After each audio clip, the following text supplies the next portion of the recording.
አንድ የፀጉር ቤት የሚሰራ ወንድም ሳይንስ እኮ እግዚአብሔር የለም ይላል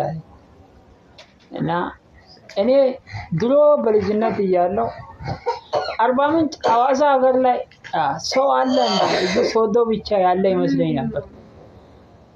እና እያደኩ ሲሄድ ነው በእርግጠኝነት ሄጄ ባላይም እንኳን እንዳለ የተገነዘብኩት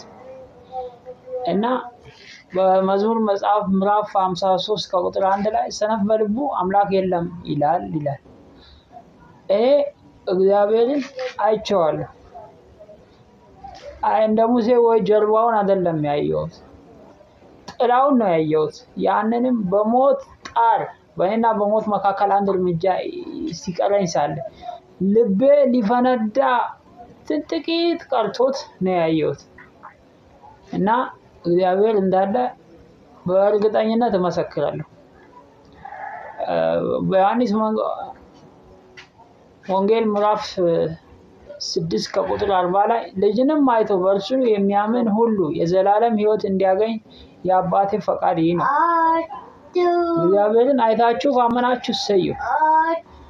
አለዚያ ግን ባታዩትም ሰምታችሁ ወይም ደግሞ የምታምኑ ከሆነ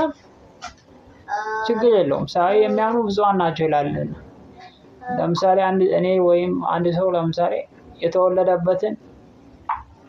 እናት አባቱ ነግሮት በዚህ ቦታ ነው የተወለድከው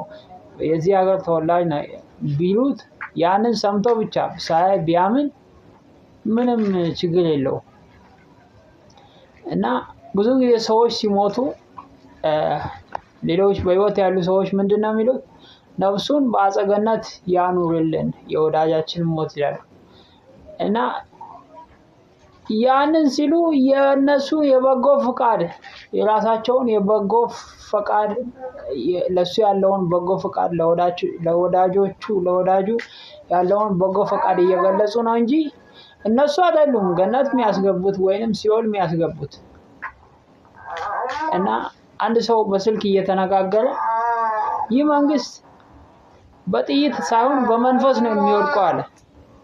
እኔ ያንን ስብሰማ በጣም ስቄ ነበር ኋላ ግን ተጸጸትኩ